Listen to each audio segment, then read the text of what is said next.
And here it is in all its glory.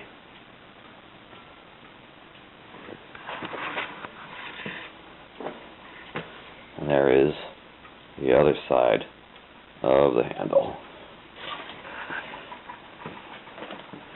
This is a Porter Cable model 352 3x21. I bought this, gosh, it's 30 years if it's a day. So there we are.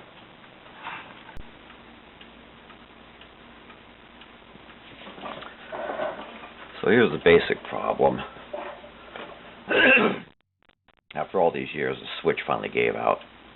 And it's just an ordinary on-off trigger switch, not speed control at all.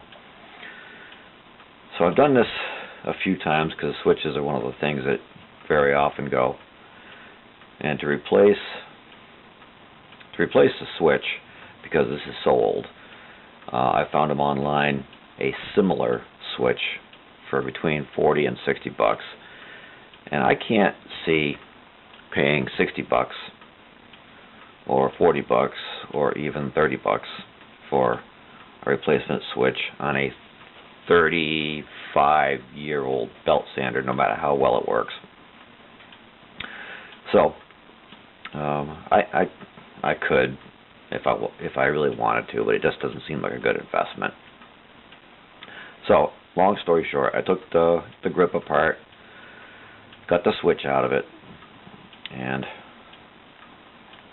to get the switch apart, you have to, at least in this particular switch, is a rivet that passes through the body of it. You have to drill the crimped, it's not crimped, it's I don't know what you would call that.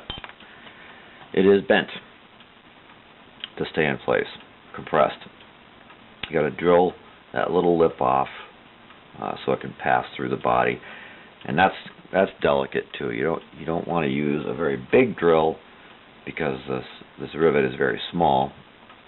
If you use one that's too small, you could drill into it without trimming off the curl. You have to have just the right size, and you got to kind of peck at it, because once the drill grabs, it will spin the rivet. So you'll figure it out. It's not brain surgery.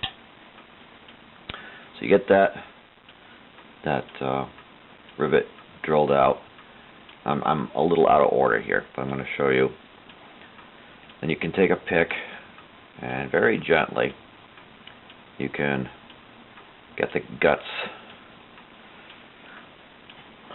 Some more light over here. Get the guts of the switch to come out, and that's what you're going to find. Not a lot to it. Also inside the switch at the bottom, I've already taken this out, you're going to find this little gadget.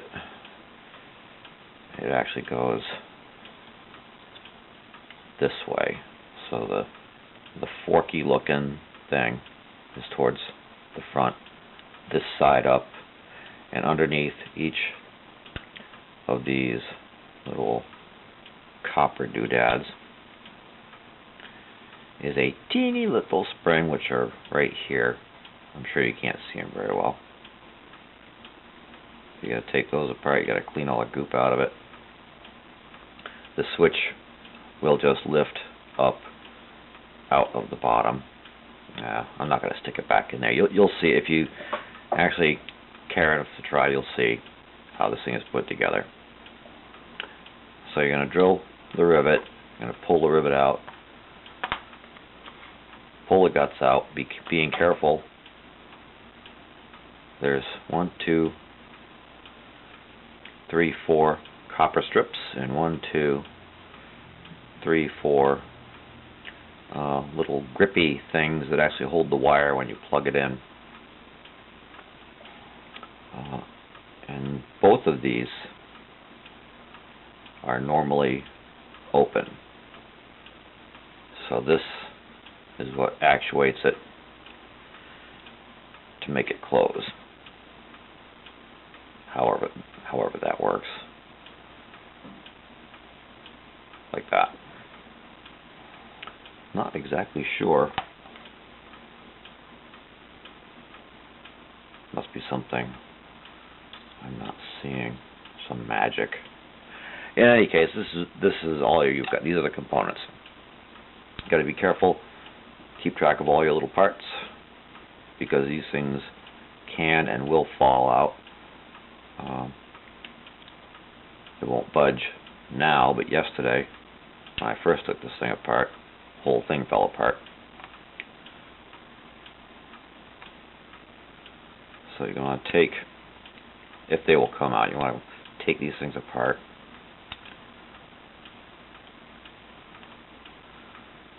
Because there's more goop.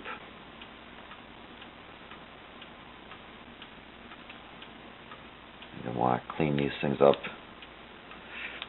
within reason. I mean, no matter what you do, this is going to be still going to be a 30-year-old switch living on borrowed time.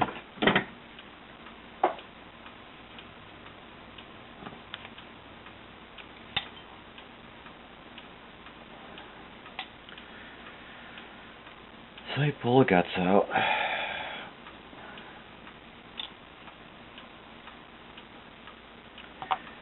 And you may notice there's some dielectric grease, or whatever was used as dielectric grease back 35 years ago or more.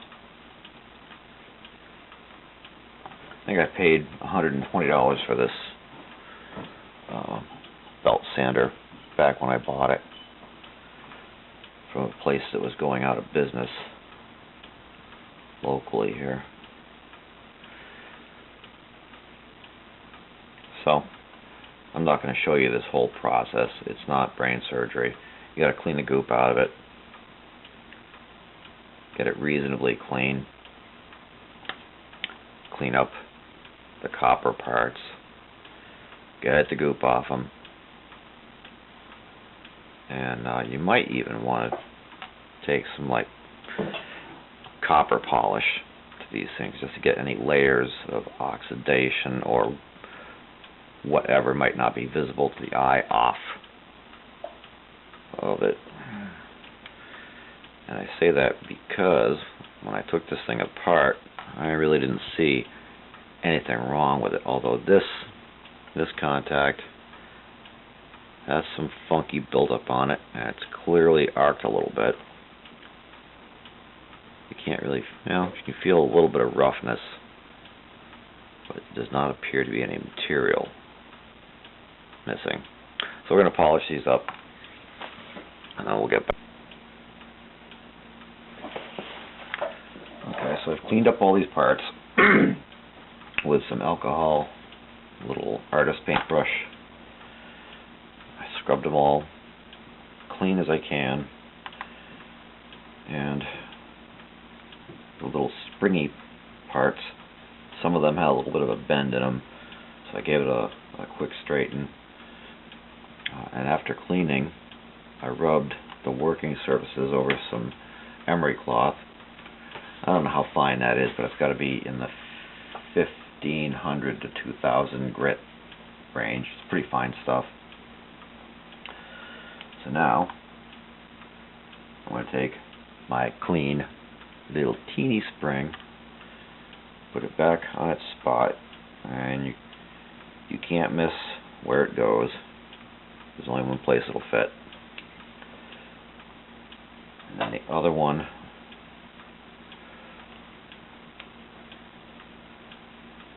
stick it down there.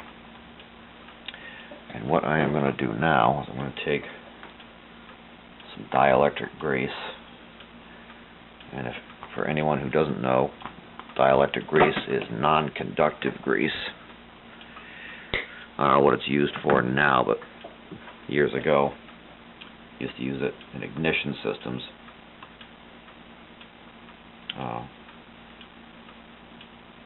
To keep the plug wires from corroding to the spark plugs and other moving electrical parts from getting all nasty,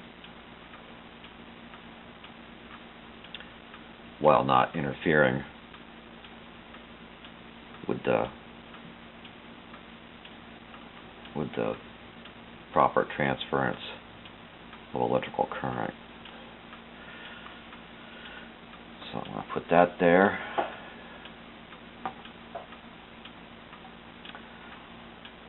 I'm going to note my orientation. Spring notch.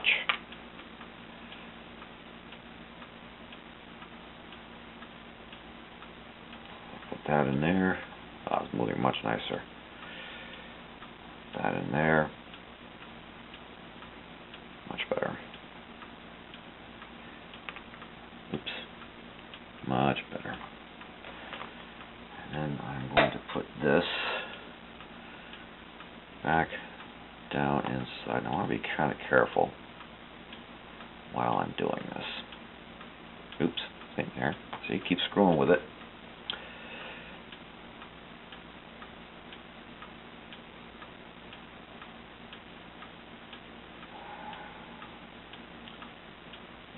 Put that back down in there.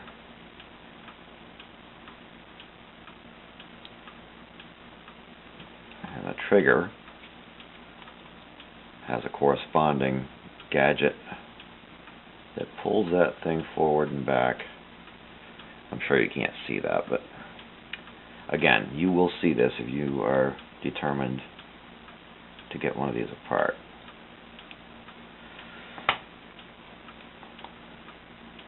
So then, you take our other parts, making sure the long side is going to the down, because it goes in like this. Long side down. It does have little, you can't see it, you can barely see it here. It's got a little ledge this sits up on. And then you take my little springy thingies and we try to remember which way it was.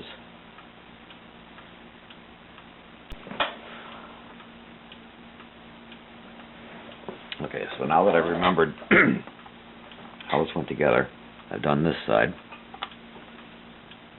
I've put in the copper conductors, long side down. I take my little spring gadget and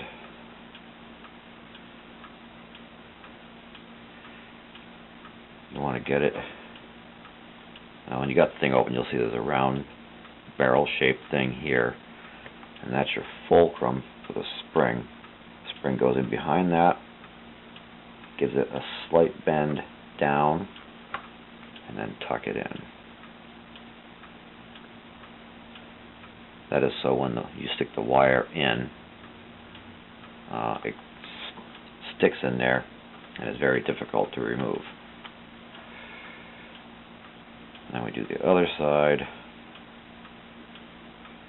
tucking it right in above that round part, giving it a slight tweak so it'll go past the copper.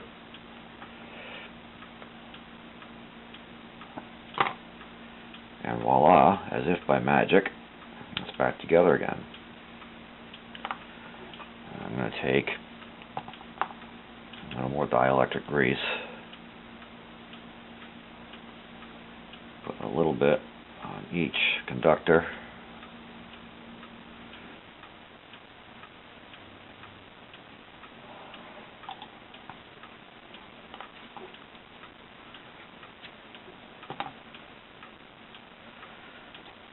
I'm going to take this, I'm going to put it back in there. There does not appear to be a front and a back to this, although I know this end was in back because this piece had broken off. I had to super glue it.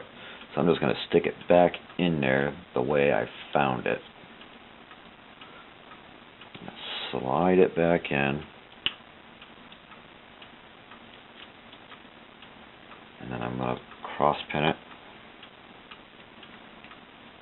with that And you can just see the remainder of the rivet, not really sticking through, but sticking out or sticking in. And then I'll take my meter.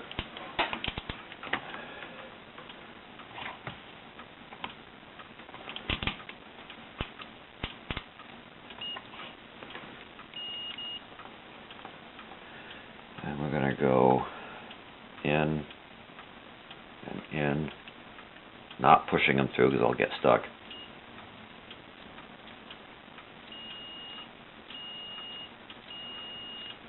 Now, if you can hear that, that is the sound of continuity, which I had none of before. So we have a victory.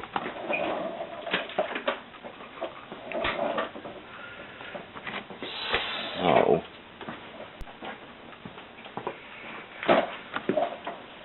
I'm not going to trust that rivet to stay in place for all eternity. So I having to have some 1/2 inch wide electrical tape. I'm just going to give it a wrap, kind of tight. Make sure it overlaps itself because my hands are slick from that dielectric grease. So I want to give it enough turns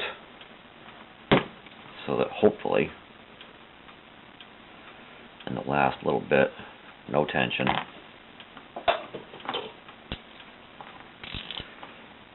So hopefully I'll never have to take this apart again.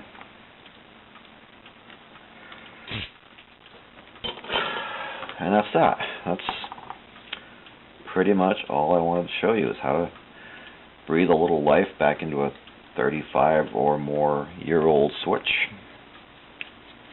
from a tool that has served me well. And I've done this with all of my tools, but everything I own, I've kept probably half of the tools I had when I was a contractor. So all of my stuff is at least 20 years old, typically more. I've got some stuff that I bought when I was a very young guy. So that stuff is 40 years old. And I've got just about everything that I ever bought still working. And it's little things like this that keep it going. And maybe I'll get another 35 years out of this. Don't know if I'll get another 35 years out of me, but we'll see. And that's it. So until